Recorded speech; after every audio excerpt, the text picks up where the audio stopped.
네, 두 번째 기관의 뉴스 시작하겠습니다. 최근 미국의 10년 국채금리 상승에 보험주가 상승을 하고 있는데요. 저는 이런 생각을 해봤습니다. 왜 제가 주변에 3개월 전에 하나생명을 추천하지 않았을까? 뭐 이런 생각도 좀 해보고 있습니다. 오늘 신한금융투자의 임현 연구원 나오셨으니까 저의 답답함을 좀 해소시켜 주실 수 있는지, 그리고 우리 시청자 여러분들이 보험주와 또 들고 계신 분들 계실 테니까 집중해서 한번 시청해 주시기 바랍니다. 네, 임현 연구원 오랜만입니다. 안녕하십니까? 네, 안녕하세요. 네. 자, 보험 섹터 이미 많이 올라갔습니다. 제가 봤을 땐. 네. 바닥에서 많이 올라갔습니다. 그럼 앞으로 뭐 더 올라갈 수 있겠죠. 그런데 또 리포트를 지난주 금요일 날 내셨어요. 2023년까지 손해보험 업종에 환골 탈퇴가 기대된다. 제가 죄송하지만 이렇게 여쭤볼 수뿐이 없습니다. 예. 이런 손해보험 업종에 환골 탈퇴가 기대한다라고 시장에서 이렇게 강하게 밀어붙이는 그때 혹시 피크 아닙니까? 그건 사실 이제 보시는 관점에 따라서 다르기는 하지만 네. 저는 2023년까지 놓고 봤었을 때 네.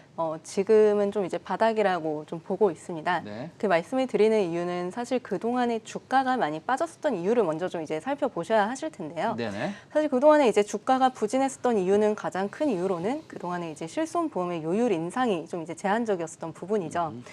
그 외에도 좀 이제 경쟁이 아무래도 심화되기 때문에 보험사들의 손익이 좀 악화되는 그런 영향이 있었습니다. 하지만 이러한 부분이 앞으로는 조금 해소될 수 있을 거다라고 저는 보고 있는데요.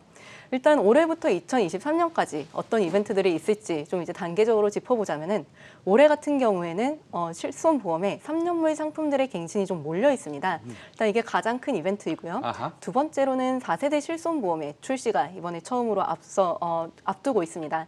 올해 하반기, 그러니까 즉 7월 1일부터 이제 판매될 예정이고요. 그 외에도 자동차 보험의 이제 표준 약관이 개선이 된다던가 내년에는 착한 보험, 즉 2017년 이후로 판매하기 시작했었던 신실손이라고 불리우는 이런 상품들의 요율 인상 또한 이제 적용될 것으로 예상이 되고 있습니다. 2023년에는 실손 상품 중에서도 5년짜리 갱신 상품들의 갱신이 좀 이제 몰려 있기 때문에 여기에 따라서 좀 단계적으로 보험 업종의 손익 개선을 기대할 수 있지 않을까라고 보고 있습니다.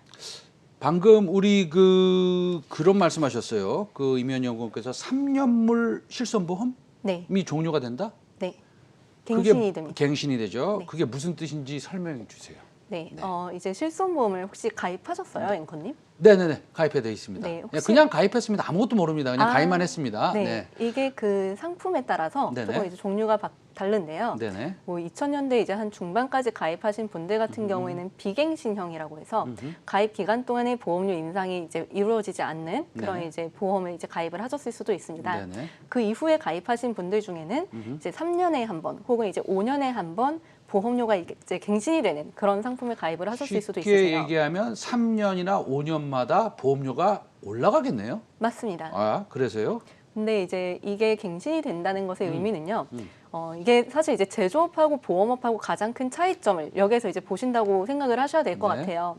제조업 같은 경우에는 예를 들어서 삼성전자가 갤럭시 그 스마트폰을 한 대를 네. 올해 판매를 했다라고 네네. 하면은 네. 이게 올해 매출에 바로 이제 반영이 되죠. 네네. 하지만 보험사 같은 경우에는 다른 부분이 뭐냐면은 네. 한번 이렇게 보험료를 인상을 했다라고 하면은 그 보험료 인상분이 한 번에 적용이 되는 것이 아니라 갱신 주기에 맞춰서 그 갱신 기간 동안에 이루어진 모든 보험료 인상이 일시에 적용이 된다라는 겁니다. 그렇기 때문에 사실 올해부터 이렇게 갱신 스케줄이 좀 이제 도래한 것은 올해 갱신이 되면서 플러스 되는 요인이 있고 내년에 추가적으로 되는 부분이 또 있고 2023년에 5년물 상품이 갱신이 되면서 추가적인 요율 인상 효과를 한꺼번에 이제 기대할 수 있는 그런 부분이 있다 정도로 보시면 좋을 것 같습니다. 알겠습니다. 그러면요. 어쨌든 3년물도 거의 갱신될 거고 네. 시간이 지나면 5년물도 갱신이 될 거고 맞습니다. 그다음에 4세대 실손보험도 나올 거고 맞습니다. 뭐 이런 것들이 다 나오잖아요. 네. 그러면 우리는 그걸 알고 싶어요. 그렇게 나오면 실적이 얼마큼 올라가는 겁니까?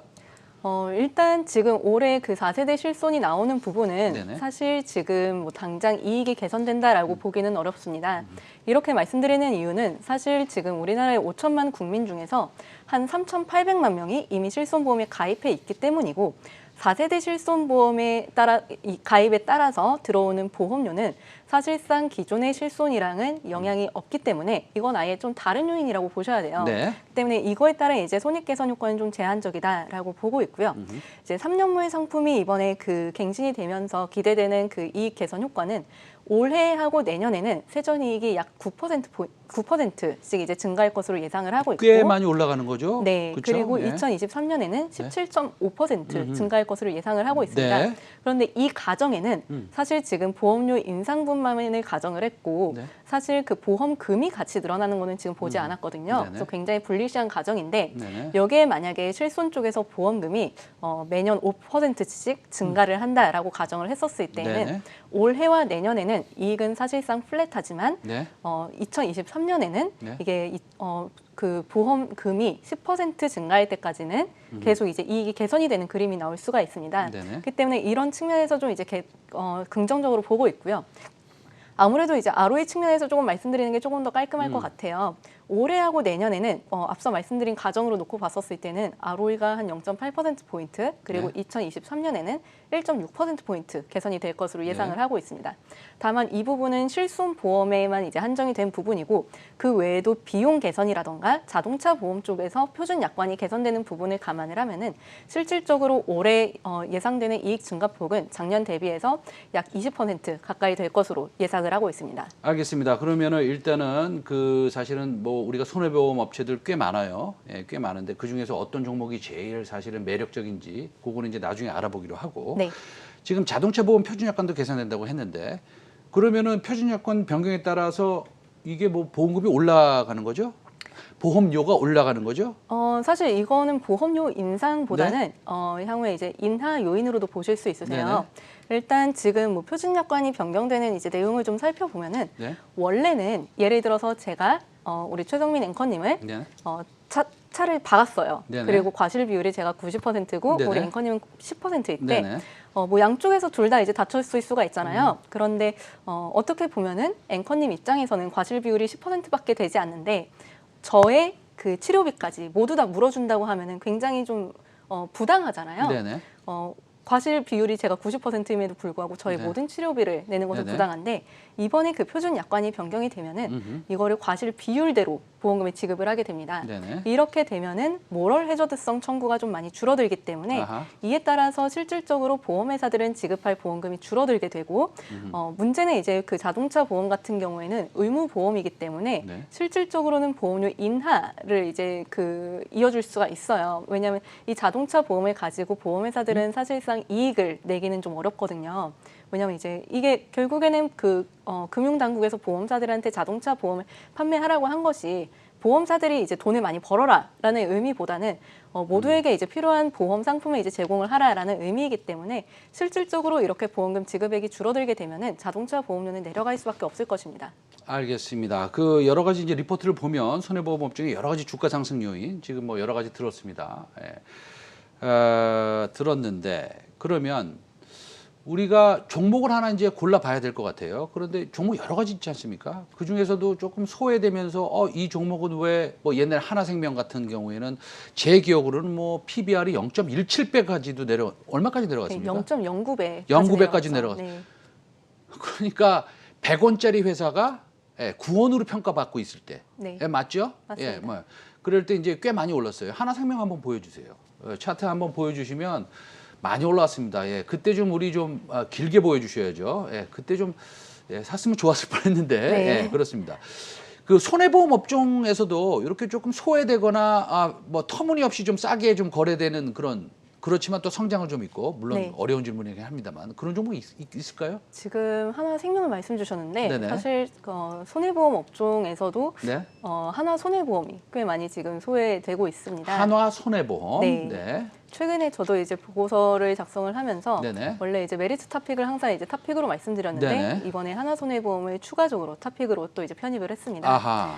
이번에 하나손해보험을 좋게 말씀을 드리는 이유는요. 네네. 사실상 보험사들은 뭐 모든 금융회사들이 다 그렇지만 고정비의 성격이 짙은 비용들이 굉장히 많습니다. 그렇기 때문에 규모의 경제 측면에서 여류에 있는 회사들은 업황이 좋지 않을 때에 아무래도 손익단에서 비용 이상의 이제 부담이 좀 많이 클 수가 있습니다.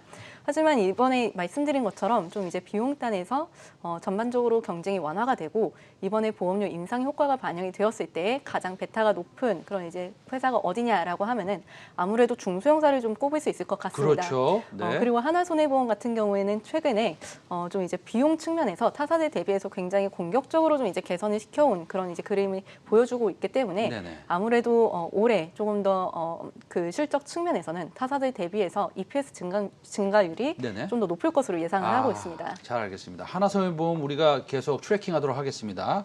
오늘 신한금융투자 이면연구원과 함께했습니다. 오늘 말씀 잘 들었습니다. 네, 감사합니다. 네.